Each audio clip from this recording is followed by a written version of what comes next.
G'day, Matt. Can you hear me? I can hear you. Excellent, I can hear you. Have you got started your video there? What do I do? It should be. Oh, just press start video. Yeah, it should be down the bottom.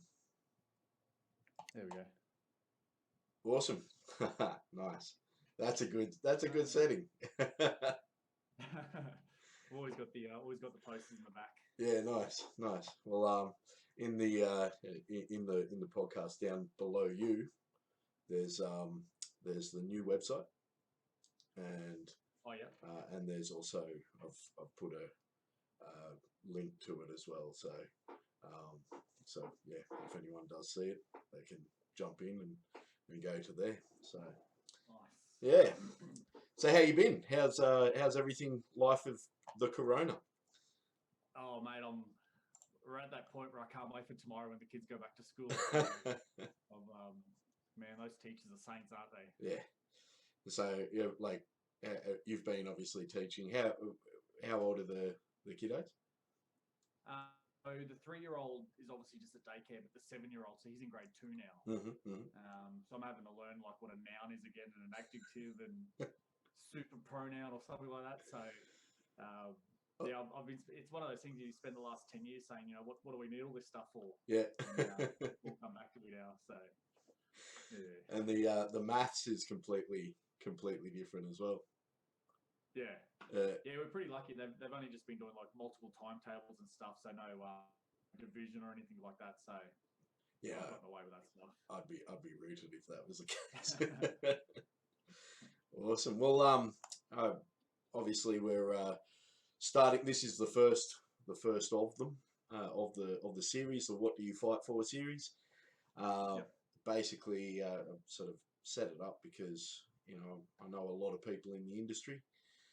In the fight game, and and I'm really keen to sort of learn more about you and everyone in the game, where everyone sort of comes from. So yeah, nice. Yeah. So well, if you wanted to introduce yourself, well, Matt is the XFC promoter or the owner of. What's going on in the world of XFC? Obviously, mate, yeah, we're like the rest of the world. We're kind of shut down at the moment. We had a cracking show booked in XFC 44 on the 28th of March. Yeah, I was looking forward to it. A really good show lined up in New Zealand the week after. And yeah, unfortunately, both of those shows got cancelled before. We did everything we could. We tried to hold off for as long as we could. We tried dropping our crowd, which would have been around 1,200 people, down to 500. Then down to 100, then down to 30. Yeah. Then we tried to do an online gig, and yeah, literally once everything was closed down, we just kind of had to, get a little bit upset and sulk and carry on and cry a little bit. But it is what it is. So yeah, at the moment we're kind of on hold. We've got a full show ready to go. Yeah, nice. We just need a date. Yeah. And that's the other tricky part. We know when gyms are kind of going back. Yep. But we still don't know when 1,000+ people can join the same room yet. Yeah, so, yeah. Again, we're really just stuck with our hands tied at the moment. And you guys were pretty well. XFC was pretty, flexible when all that was going down. It was like, here's a new restriction in place. This is what you guys are doing. Yeah, it was ridiculous. We got there's 3 business partners, and every minute we were all over it. And unfortunately, it would be at 11 o'clock. And I'd send an email to the group saying, look, this is our plan A, B, and C. And we'd all agree on it. And then 11:45 would come around and ScoMo would jump up and say something else. All of a sudden, those 3 plans were non-existent and they meant nothing. So we probably got up to plan Z. We just kept rolling with the punches, and it got to a point where it was completely out of our control. So we kind of just, again, we just had to accept it. Yeah, fair enough. And so you've already got a card ready to go, people that fights as well, or? Yeah, definitely. So we had 13 fights on the last card. We've been in contact with all of those gyms and fighters, and 12 of those fights are still going ahead. Far out, that's awesome. One of those fights has had more time to diagnose the fight in his opponent. He wants to go a different direction. But we were really lucky in that division. We had multiple options for those fighters, so we'll be able to piece them up anyway. So yeah, we're still looking at 13 fights that are ready to go right now. Yeah, cool. And the New Zealand card again. New Zealand card's already booked in as well. Yeah, see, anyone that you can, well, anyone that is known that's on that card that that you can let go, or For New Zealand. yeah. Yeah, so Brogan Anderson's our main guy in New Zealand. Apart from Matt Vale. You know, Matt Vale's our number one. Matt Vale, I think, is the best fighter in Australia. In terms of active fighters right now, Matt hopefully will be back very, very soon. But yeah, in terms of our Dunedin card, Brogan Anderson is the big ticket seller there. He's the big guy, the hot shot in town down at Dunedin there. So we invest all of our time and money into him. Yep. We were really lucky. We got reached out by Priscus Foganolo's team. Priscus is basically this monster of a brown belt that no one wants to touch. Can't get fights anywhere. Yeah. So, you know, when we took the show back, he was looking for a fight and no one could get him. I kind of took that as a bit of a challenge and was lucky enough to be able to score him a deal with Brogan Anderson. So those guys will be fighting for the XFC middleweight title as soon as XFC New Zealand's up and running. Yeah, cool. And then who's the headliner for that? Is that him? Yeah, that's right. Yeah, definitely. Those boys are the toughest middleweights getting around at the moment. So yeah, those boys are going to be the headline for that event. Yeah, sick. And you know, I know that there's no actual date, but do you reckon? Have you got an idea? Is it sort of? Are we looking August, September, or are we looking November, December?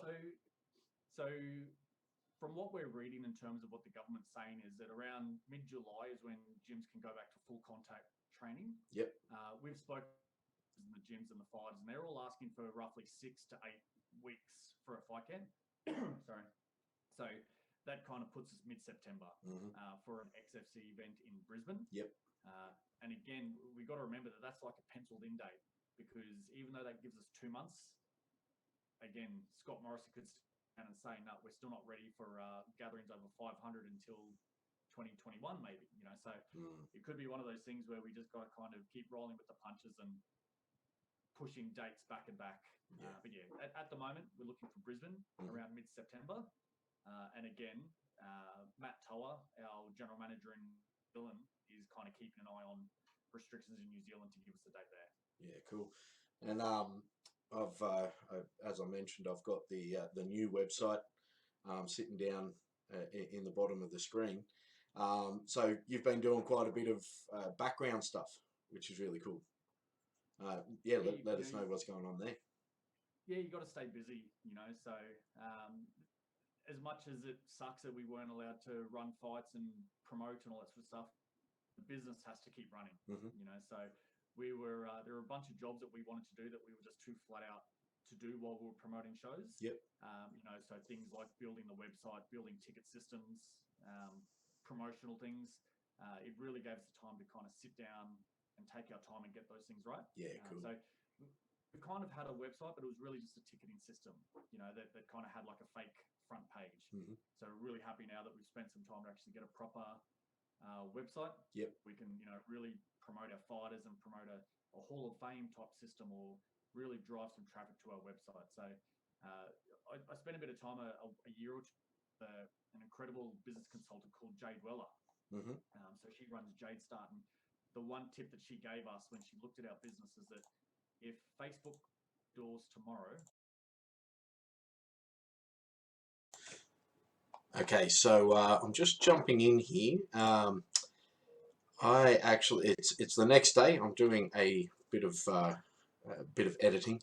At this point in the interview, I noticed that there was some lag happening with my computer, so I started to close down some tabs.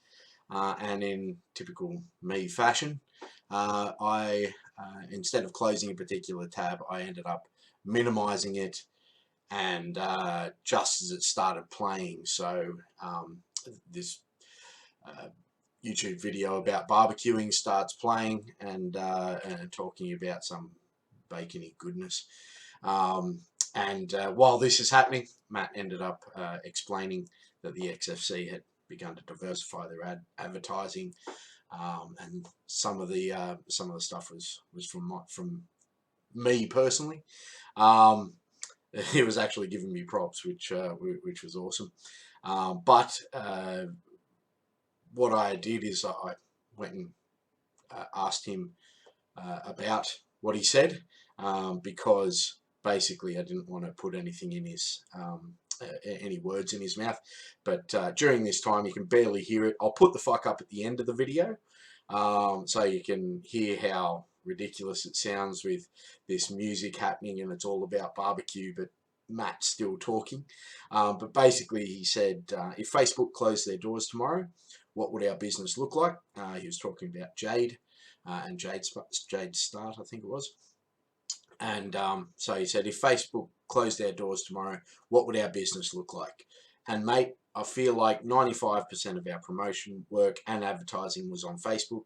We had to come up with some other alternatives, and obviously the website is one of those, and jumping into commercials and radio.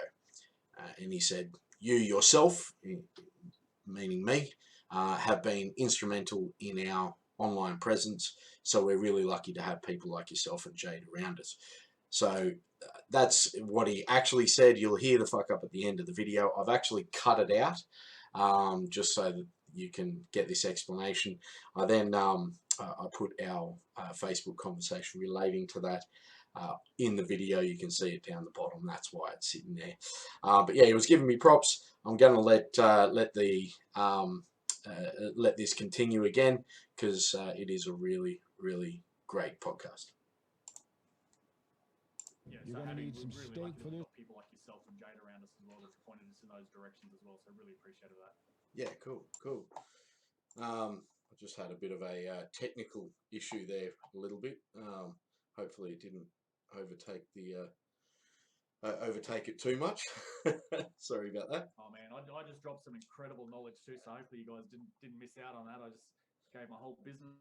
That's still in the video. Yeah. I might actually have to get you to just do a little bit of a response there. Yeah. Sorry, mate. It dropped out completely. So hang on, I'm sweating a bit.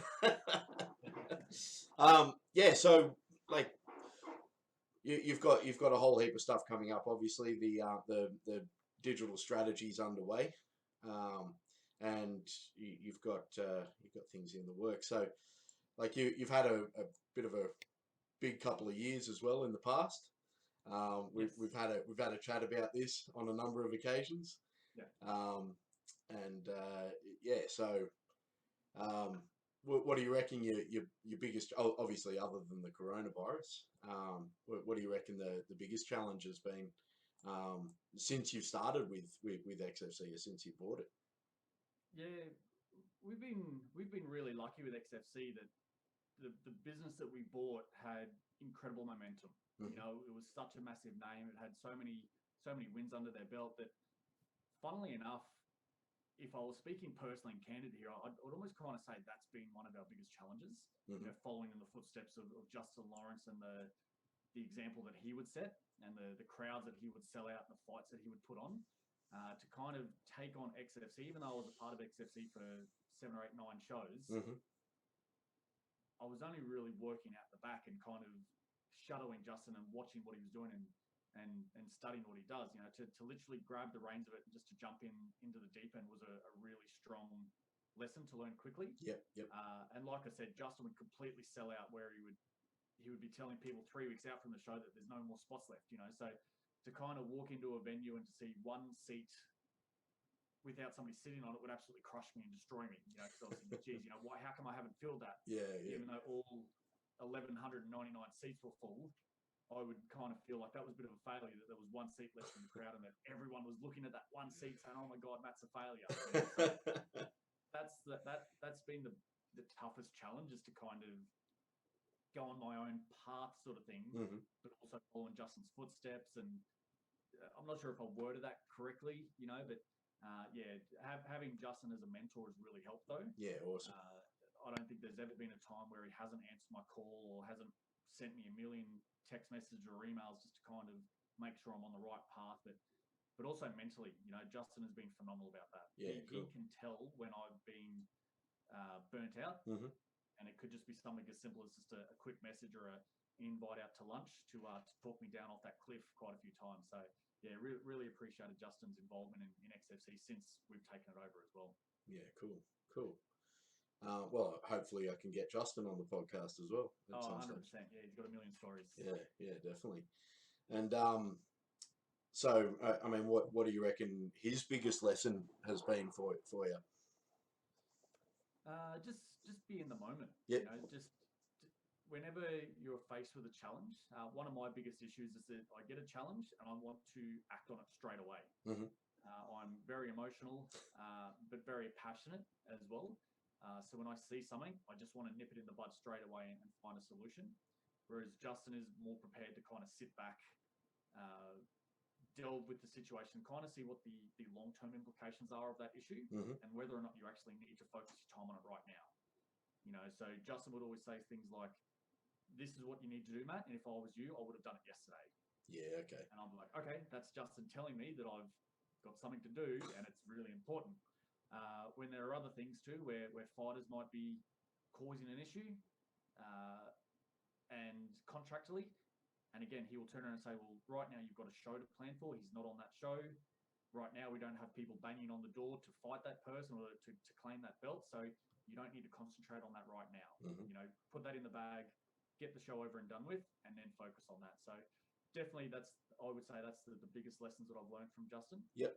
What do you reckon the with fighters, like what's from your perspective and even Justin's, but from your perspective, what do you reckon the biggest issue that you come across with fighters? Is it, you know, weight cuts or what? Yeah, it's so many things of everything, and I'm going to sound like I'm a massive sook right now, and I'm in the wrong sort of industry, but I don't know. I think we need to remember too that it's XFC and it's not the UFC. Yeah. You know, so sometimes I think that when their phone rings or they get a message in their phone and it's from Matt from XFC or Brian from XFC, Brian Ebersole, that they drop everything and that's their main priority. Yeah. Because I live and breathe XFC, Mm-hmm. and I sometimes forget that they don't. You know, that they've got full-time jobs, and they've got training, they've got families and kids and all that stuff as well. So I don't know. We really need to kind of work together and understand that a lot goes into running these shows. Yeah, for sure. So if we sign a fighter, then I believe that within 24 hours, we should have that fighter's photos and email addresses and contact details so that we can stay up to date and create posters and, you know, get all the marketing out there as well. Yeah. Whereas, like I said, we might match a fighter and it could take them 3 weeks, 4 weeks to get photos back to us so that we can do a poster for them. Mm. So 1 minute, oh, let me just get a haircut, and all of a sudden they go to training that night and they get a black eye. And then all of a sudden it's, well, I can't get a photo now. I've got a black eye. You've got to give me 2 weeks to get that photo. Like things like that. Yeah. So, you know, we try and work with managers a lot to say that, look, if you've got a group of fighters, then the first day of every month is photo time. Yeah. You know, you want them to send through updated photos. Yeah. We've got a really strong database right now, so we've got everyone's emails and phone numbers and all that sort of stuff as well. So getting in contact with them is pretty easy. Yep. But yeah, as I said, the question about, you know, what's the biggest challenges, it's everything. Yeah. You know, so and like I said, there are a lot of shows right now. You know, everyone wants to think they're a promoter and it's easy. Yep. You just need a cage and a venue, and people just all of a sudden turn up and it happens for them. Yep. It's not the case. So there's a bunch of other shows at the moment that kind of take people's attention away from the number one successful shows and number one. So you kind of want to sit back and say, like, guys, we've got a proven formula here. Yeah. Let's not let somebody dangle a carrot in front of us and pretend that they're going to offer you the world. Yep. When we've all seen that they've kind of gone off in their own direction. So yeah, sometimes we kind of need to just put those blinkers on mm-hmm. and say, guys, look, we've got a proven formula here, and there are other great shows that can offer that as well. You know, Eternal are doing some phenomenal things right now. Coastal Combat, we absolutely love Coastal Combat. Beast Championships up in Gladstone. Yep. You know, if everyone kind of stays in their lane, MMA in Queensland and Australia will be really, really successful. Yeah, cool. And I think with our discussions, and you know, we've had a chat about your ideas for the website. Some of the issues with the fighters is going to be, I suppose, minimised because you'll have such a good digital method of getting them onboarded and, you know, through the process. So yeah, that's right. One of my favorite babies is now that we've got the website. Before we actually built the website, we built the XFC Fighter app, Mm-hmm. and that was my absolute baby. I loved it. So from there, whenever a fighter would ask me questions, I would just send them to the app. Yep. Because it had the fight night details, the weigh-in details. They could download the medical documents there. They could answer their commentating questions on that app. Basically, it had the rules there. Anything that they would need to know was on that app. Yeah, that's cool. We've been able to kind of infiltrate that website and move it across to our just normal website now as well. So again, a small little task that we had to do with that app was people had to log in and sign up with a username and password. And unfortunately for half of the fighters, that step of logging in and signing up was too difficult. So we've gone across to our website now where it's literally just an open forum, Yep. And anyone can access that information. So, and we don't mind that anyone has that information. Mm-hmm. You know, it's promoting is pretty much 101. It is pretty straightforward. Yep. But you've still got to have the ability to do it. So we don't care if people can see what we're doing behind the scenes. We're happy to have a transparent business model. Yeah, that's really cool. And I suppose when you do have such a good relationship with those other promotions, it benefits everyone as a you know, the connections that you can form from that, and sharing information works. Yeah, that's right. Absolutely. You mentioned that some people sort of think that promoting is easy. So, like, what do you reckon the hardest part is? Geez, the hardest part.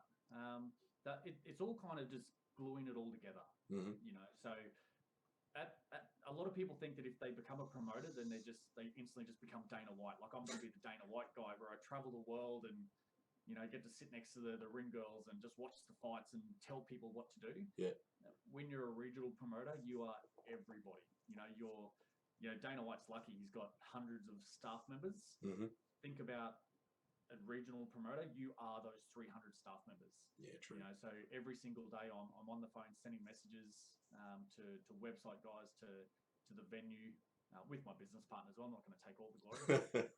But even as a regional promoter, you're the valet. You know, you go and pick up the guys from the airport, you drop them off, you're booking the hotels, you're organising the tickets. You need to do every single job as a regional promoter. Yep. And I think some promoters who want to join the game think that somebody else will do that for them. Yeah, you know? yeah. So that's the toughest part, is to kind of juggle it all together, but also keep a job yourself. You know, employment outside of this, keep family happy, keep your kids happy. Mm-hmm. Like I could very, very easily spend 20 hours a day on XFC 7 days a week. Mm-hmm. Again, you've got to kind of step back from that and realise that that the wife needs help with the kids, and I've still got to go to work, and I've still got to juggle a life as well outside of XFC. Yeah, yeah. And what would you say the best / easiest thing is that people would think would be hard? The easiest part is probably getting Facebook friend requests.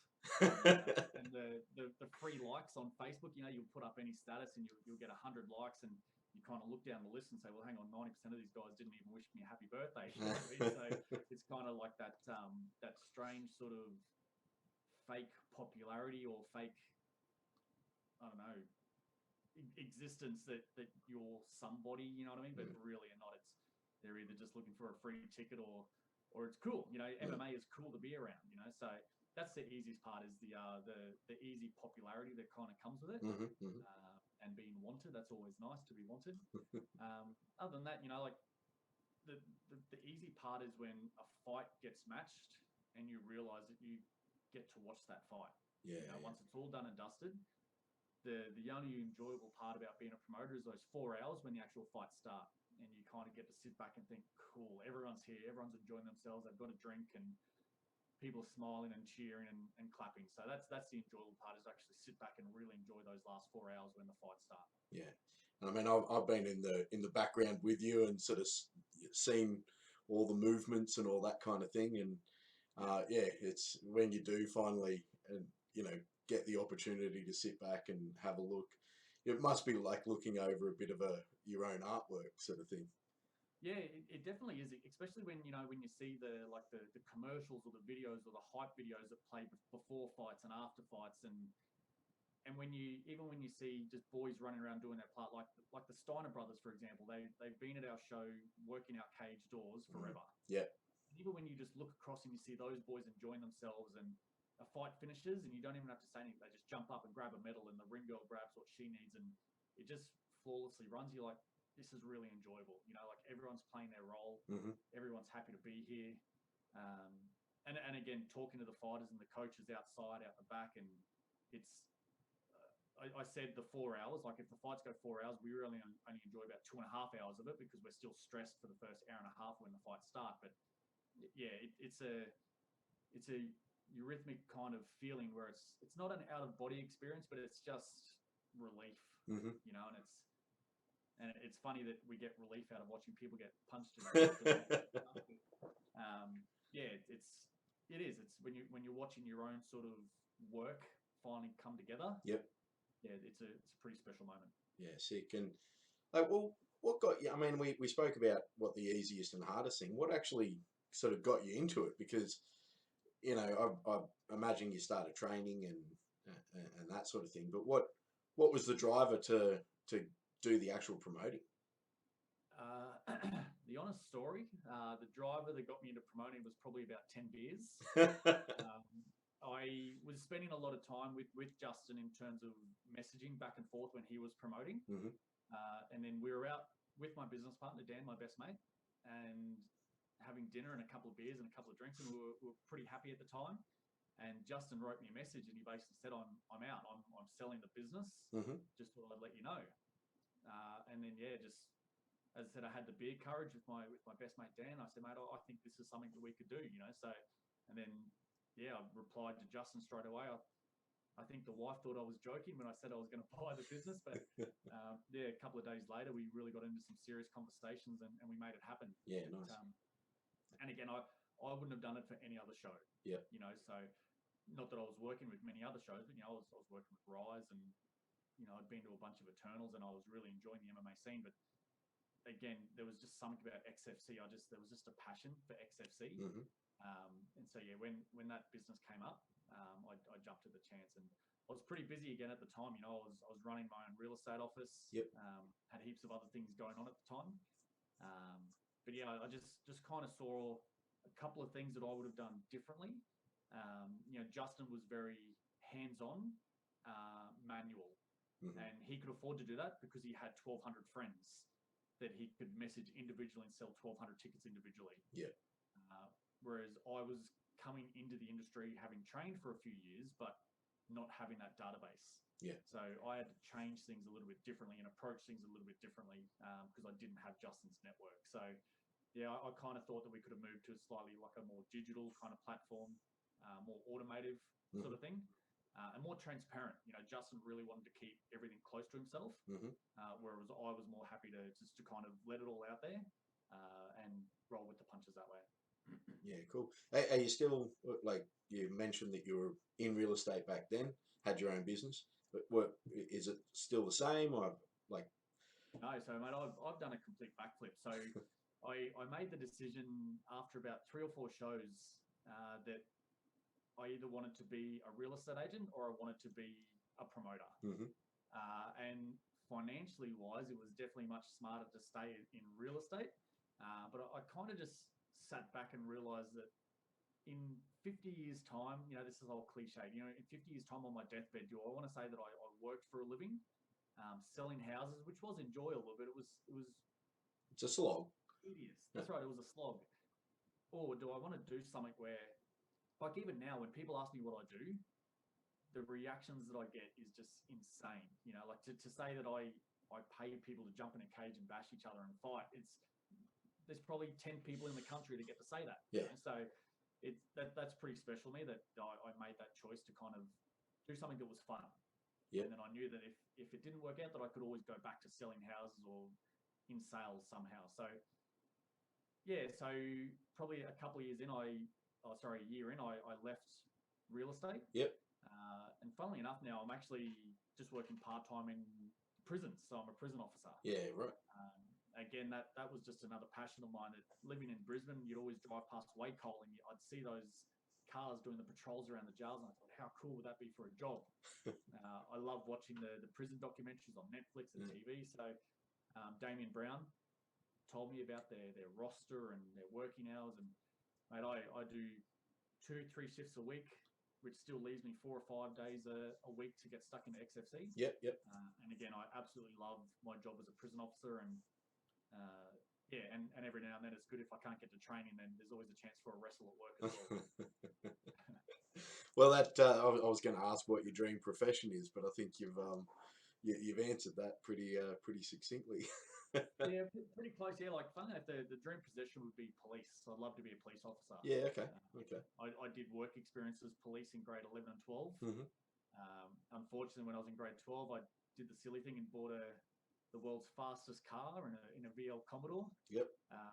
And then probably racked up a couple of speeding infringements. So still trying to average out my speeding fines per years that I've been driving, and then I might have a crack at the police one day. Yeah. Okay. Okay. Well, how old are you at the moment? 36. Yeah. Okay. So, yeah, I actually lived with a bloke who, he was like 37, I think, when he entered the force. Yeah. So you must have racked up a few speeding fines. Maybe I'm hoping that maybe when I'm around 40, I'll tick that box, that age demographic box that they're looking for, the 40-year-olds, because at the moment a straight white male in his 30s isn't exactly what the police are after. Unless I'm going to become gay or Aboriginal, unfortunately, my chances of jumping in the police force are not very good at the moment. You don't meet the diversity quota. That's right. Yeah. Awesome. So, I suppose one of the main things about this podcast was talking about what is it about you that got you into fighting? So what got you into training? How did you start? Was it because you wanted to be a cop?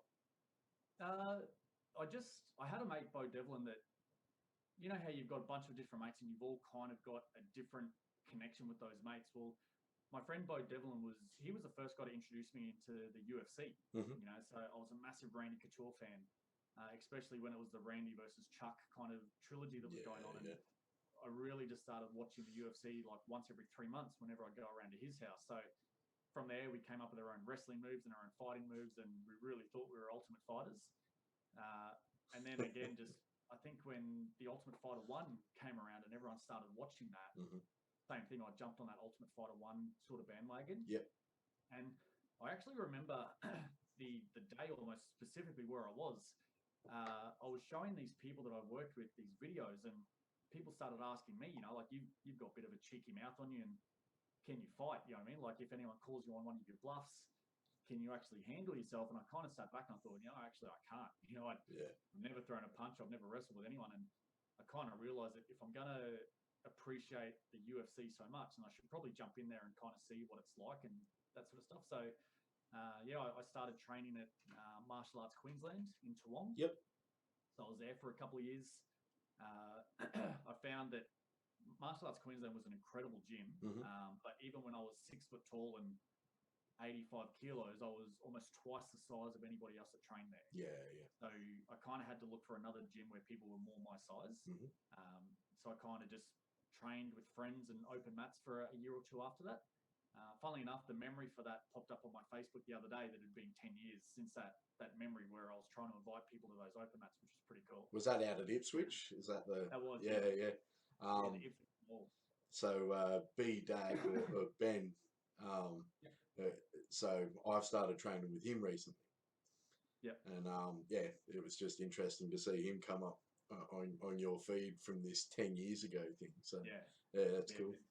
It was such good days back then. You know what I mean? It was, we were learning technique a little bit, but it was more literally just jumping in there and rolling and wrestling and trying to bash the shit out of each other. It was really fun. So even cool stories. I remember one time that we were at a pub at Ipswich where we were training. And I remember the manager saying that, guys, you can train here, so move the tables to the side and put your mats down. Mm-hmm. But if anyone starts turning up to drink, then I'm sorry, we've got to cancel it. And these mats were about 5-minute walk away. Yeah. We were carrying these judo mats one by one, and it probably took us about 40 minutes to an hour to lay these mats down. And as we stand on the mats, guess what happened? Someone comes in. 2 blokes walk in, try to drink, and all of a sudden, we had to pick these mats straight back up again. So the fact that we've got gyms now specifically with the mats already down on the floor and we don't have to move them, we were pretty happy about that. So, so it kind of went from there. And funnily enough, the reason why I enjoy the open mat so much is I'm a bit autistic in that I can't watch somebody doing a technique and just pick it up. Mm-hmm. So if you're showing me something in boxing, I can't watch you front on. Like I can't see it backwards. Mm-hmm. I've almost got to stand side by side with the person, kind of watch what they're doing in front of me. Yeah. I went to a seminar where Vince Perry ran it down at Puma, and the way that he dissected every single move, it's like, okay, step 1 we do this, step 2 we do this, step 3. Yep. And then ever since I went to that seminar, I can watch people now opposite. All right. Because I'm not actually watching what they're doing. I'm breaking it down myself, saying, okay, step 1 was this, step 2 was that, step 3 was that. So, do you reckon that comes with experience though, or do you reckon it's just a as you say, an autistic thing? Yeah, probably. I think I'm on the spectrum, mate. I'm probably there somehow. So, like again, self-diagnosed, but yeah. So I don't know. It's just, and again, I'm more. But then again, there's 3 or 4 different ways you can learn as a human, isn't there? There's you can watch it, you can do it, you can talk it, that sort of thing. So I might be more of a doer rather than watching somebody do something. Yeah, yeah. So that's where he probably made me convert watching somebody to actually doing something. So, yeah. And then for a good 6, 7, 8 years, I was training with Infinity Martial Arts with Shannon Landy. And again, just the way that he spoke and the way that he broke things down Mm-hmm. really allowed me to really enjoy my jiu-jitsu and that sort of stuff. And then, the last couple of months, last year actually, I've been doing a little bit of boxing. Yeah. And really enjoyed the science of boxing. To go from hating boxing to now understanding what boxing is, Mm-hmm. I really enjoyed that aspect of it. Yeah, cool. And like during this time off, have you been doing the corona issues, the pandemic? Have you been training much? Have you been doing any clandestine? I've seen quite a few clandestine meetings, but any boxing, like anything like that? Yeah, I've been pretty well behaved with the jiu-jitsu. I haven't been rolling with anybody. I have been doing a little bit of boxing in the break. Nothing official with any professional trainers, but it's almost like a fight club. So I'm about to break rule number 1 right now, but just on a local Facebook page that I was on, this bloke writes a comment saying, is there anyone keen to meet me in the park and spar? Yeah, nice. And I was like, you know what, it's been a while since I've been punched in the face and hit somebody. So yeah, mate, so I messaged him, and so I've been lucky enough to meet him a couple of times in the local park down the road, and we've watched the random strangers look at us weirdly while a couple of grown men chuck some gloves and a headgear on and punch each other for fun. So that's as much as I've done. But yeah, really, really motivated. I know every second person on the couch is saying this right now, but really motivated once this lockdown's over to jump back into a gym. And yeah, for sure. I want my brown belt, mate. I've had a purple for 4 odd years now, I think. Yeah. So I really want to get back on the mats and go back up to Shannon and tap on his shoulder and say, hey, mate, look, my goal is brown belt. What have we got to do to get there? Yeah. I mean, I'm 6 years now blue. 3 years at the 4 stripe. So yeah. Probably. I'm the same. I want to be back on the mats. And just before it all hit as well, I was hitting. I was doing a bit of boxing myself. So, and I was kind of lucky because my girlfriend, she's an actual boxer. Like, been doing it for years and years and years. And so we've had the dual luck of being able to do a bit of pad work in the backyard and also do a little bit of jiu-jitsu when we've got the afternoons. Got a few internet things going on and with Infinity as well. So it's been really good. Yeah, I've been surprised just how much I've enjoyed boxing. Again, I hated boxing. I used to think it was so boring. Lucky enough too, I've had some really amazing coaches. Like Ian Jacobs, one of the greatest kickboxers of all time. But even David Chan, like the stuff that I've learned training with David Chan has absolutely blown me away from thinking that, as I said, boxing was so one-dimensional to just how many layers are involved in boxing. And again, that's just testament to how good the local scene is, that David Chan, who's had 3 or 4 MMA fights, a handful of boxing fights, can just absolutely blow anyone away and prove that you have got no idea how to throw a punch. This is how you do it. So kind of a little embarrassed that I was 35 years old before I realised how to actually throw a proper punch. So really enjoying the boxing side of it. Yeah, I mean, I'm similar. I thought the same about fighting, about boxing. It's sort of, 1, 2, 3s. It's fairly simplistic, and then to realise just how much depth it has is just crazy. I even train with Matt Walton, our New Zealand general manager, and he is that in depth into holding pads that he would know if I was even clenching my fist inside my blocking gloves while he was holding his pads. Like, he just had that feel, and he could tell what his student was doing. Yeah.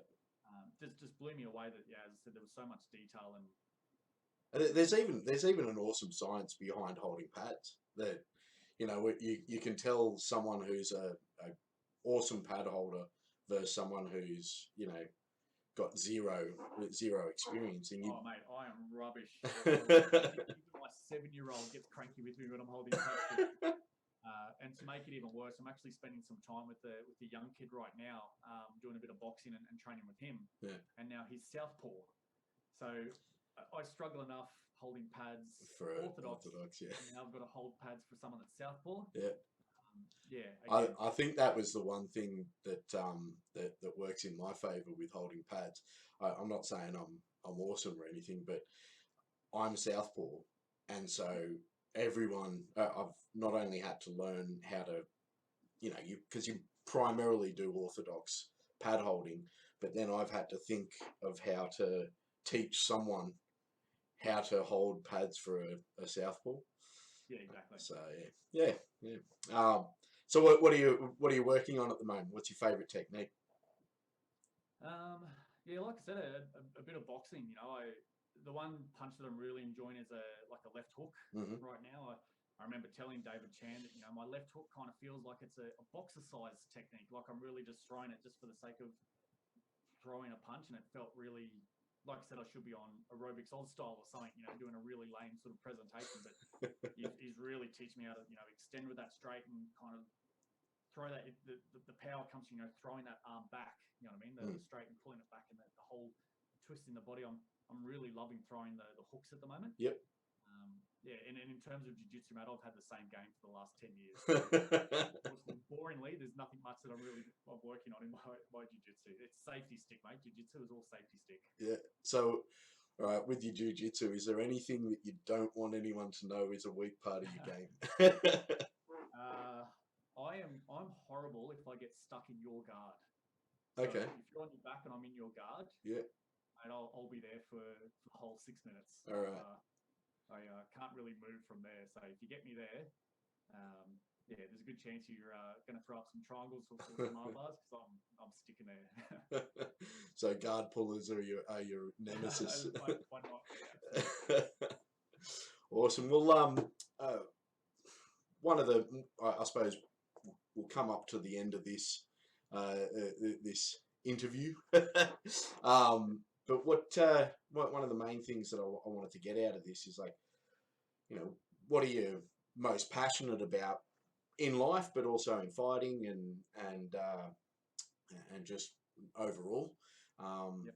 What would you say? And it's a two-part question. So, the first part is open slather.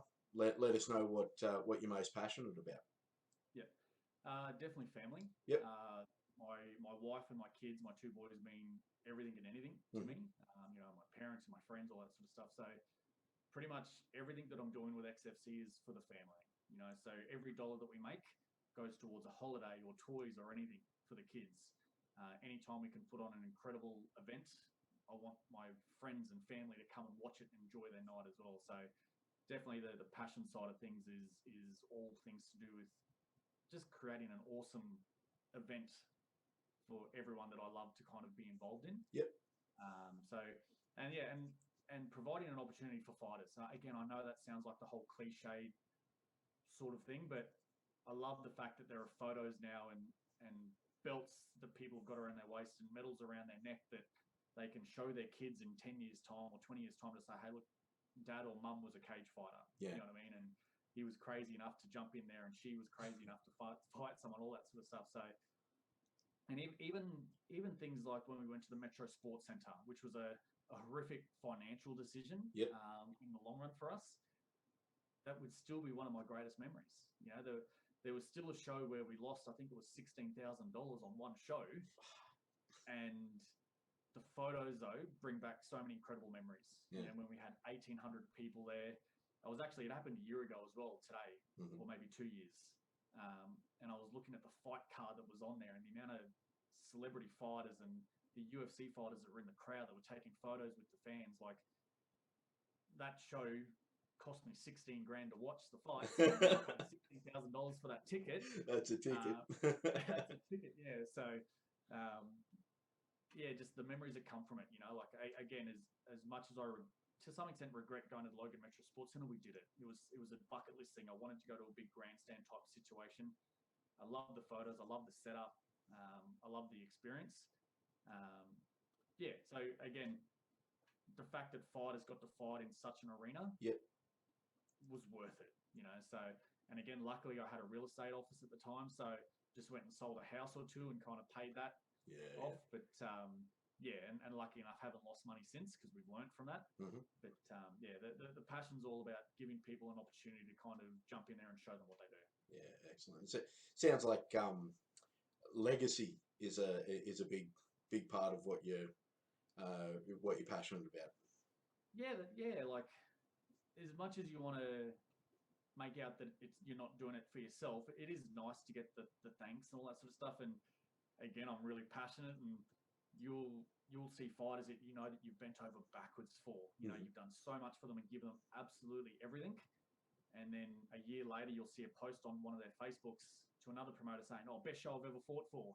And it breaks your heart. You're like, "Come on, mate, I did everything for you." You know, I mean, I thought we had an incredible time together. I was special, you know. So things like that, the emotional attachment is something that's really important. Yeah, cool. But again, yeah, I really love seeing the journeys that these fighters go on, and yeah, growing into really professional athletes is pretty special for us. Yeah, see, awesome. Now, is there anything that that maybe I should have been asking you that you want me to ask you, or is there anything you want to add before we wrap it up? Geez, what is there? Not really. You know, like XFC, I would love to say that we're back. Yep. You know, last year was a speed bump for XFC, but the feeling that we got from XFC's 44 before we had to pull the pin was really something special. You know, it really reminded us of what XFC 27 was like when we ran our first show. Yeah, awesome. So I was really excited to be back. And not as if we're not exactly working on anything differently, because again, I think promoting 101 is really just get a venue, get a cage, a doctor, and fights. Yep. The rest are all things that people don't really know what goes on, and we won't tell them those secrets to what actually makes it happen. But we're really going to have a show next time, you know. And the kind of easiest way to explain it is, again, about 10 years ago, I went to America and I watched I think I was in Florida, and I watched a Florida Marlins game, baseball. And it was so boring. You know, we literally just watched them play baseball. And then later on in that trip, we then went to a Yankees game, and it was a concert. Every single in between innings, was a concert. You know, so I kind of want that experience. I want, when people leave XFC, for them to not say how good were the fights. I want them to say how good was XFC, how good was that show. Yeah. You know, so in between fights, in between rounds, I want people to be. This is an exaggeration, but I want them up dancing. I want them up cheering. You know, I want them up making noise in between fights. It's not just when people are getting punched and kicked that they're excited. Yeah. So we've got some cool MCs. We've got some cool things going on for the next show. Yeah, cool. Where it's going to be an experience. It's not just the fights that you're coming for anymore. Yeah. You're coming for the experience. So we're really looking forward to showing that. Yeah, that's awesome. Well, I suppose xfcaustralia.com.au. You know, get on that page. Check it out. Like the Facebook page, like the Instagram. Is the YouTube going to be kicking off when all this kicks back? I mean, I can see that there has been stuff in the past. Any of your social media? So we were lucky too that only about a month or two ago, we just went and uploaded about 4 shows that were sitting in the bank, just in the library, that hadn't been uploaded to the public. So I think from XFC 39 to 44 has now been added as well. Yeah, cool. So I'm pretty sure that all of our fights date all the way back to like XFC 16 or 17. Yeah, or something awesome. like that. So we do have footage from like the XFC 1s through to 5. But they're all on like those little tiny tapes. So we're trying to find a wizard that can kind of put them from the tape to digital format at the moment. Yeah, cool. So hopefully we can grab even like Robert Whittaker's fight from his XFC debut was on those tapes. So if we can grab that and show the public those fights, that'd be pretty special to us. Yeah, sweet. Well, I'll put all the links in the description below. So people. Yeah, pretty much everything's XFC Australia except for YouTube. It's XFC TV. Yep. So. Awesome. So look, the final question is just a one-word answer. I'm going to do this, I think, for every guest on it. What do you fight for? One word. One word. Competition. Okay. Awesome. Competitive. I'm not sure if that's the same word, but yeah, I'd say competitive. Yep. Just, and I know I'm using more than one word right now. I hate one of my favorite sayings is I hate losing more than I like winning. Yeah, okay. That makes sense. Yeah. But if I win, I don't worry about it, but I hate losing. So that's me. Awesome. All right, brother. Well, thanks for the chat. That's awesome. I really appreciate it. And yeah, I look forward to catching up in person again. Yeah, mate, you've asked me a couple of questions. Do I get to know who you've got on your hit list for who you're going to interview as well? Yeah. Well, that's a good point. So I'm going to be speaking with Joel from Coastal Combat, probably Dane Ouchin. I actually end of last year, I did a interview with Matthew Thompson as well, and then that actually fell through. And apologies to Matt. He came up here from Toowoomba and we sat down and we had a good old chat, and then some personal issues got in the way. But I've got Jennifer, the ring girl, and I've got so many. It's I put out a call just after I spoke to you because I thought, I'll get in touch with you first, and obviously we've got a good relationship, and I thought, I'll copy and paste that to a range of people, and yeah, ended up getting a really good response. So I figure I kick it off with your interview, and it's good to catch up with you as well because we haven't spoken in a few months. So I thought as well it's going to be a great opportunity to catch up with friends who I haven't spoken to for a long while, and I love the platform. I think a lot of people ask the generic questions, but I've really liked the lining of your questions and more of the mental side of things about why people are involved in the fight game, which is what I love about the sport. So, mate, if I can ask for some recommendations, I'd love to see you get guys like Adrian Pang. Yeah. A guy like Adrian Pang is an absolute superstar in Papua New Guinea. Yeah, true. But unfortunately in Australia, where MMA is still a cage fighting, backyard brawl type industry, guys and champions like Adrian Pang aren't getting the exposure that he really deserves in this country. And guys like Chris Hazeman. Mate, I watched UFC 200 at one of Chris Hazeman's friends' house, and Chris Hazeman and Ian Jacobs were there.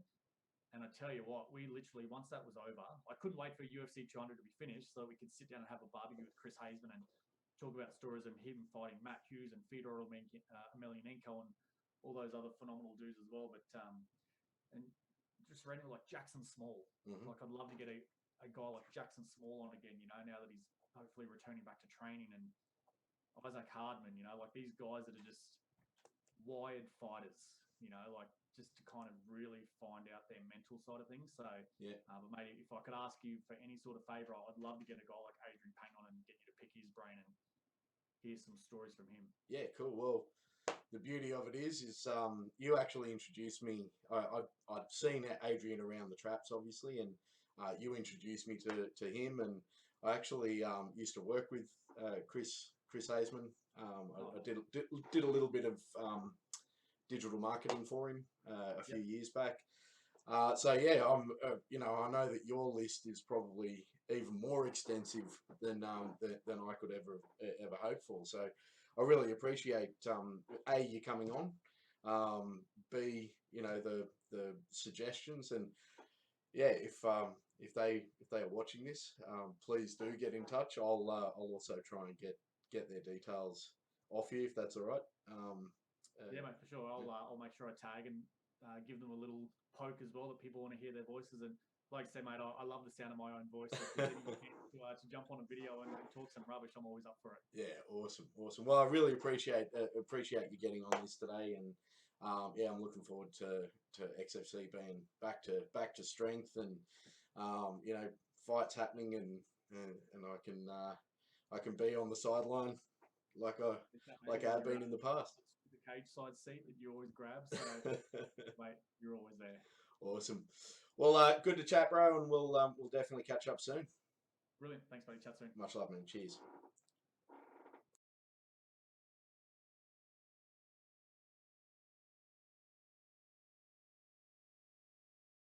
The one tip that she gave us when she looked at our business is that if Facebook doors tomorrow, what would our business look like? And made us realise, 95% of our promotion work and advertising was on Facebook. Welcome to BarbecueHitBoys.com. Today we're grilling up some steak, bacon, and sea scallops.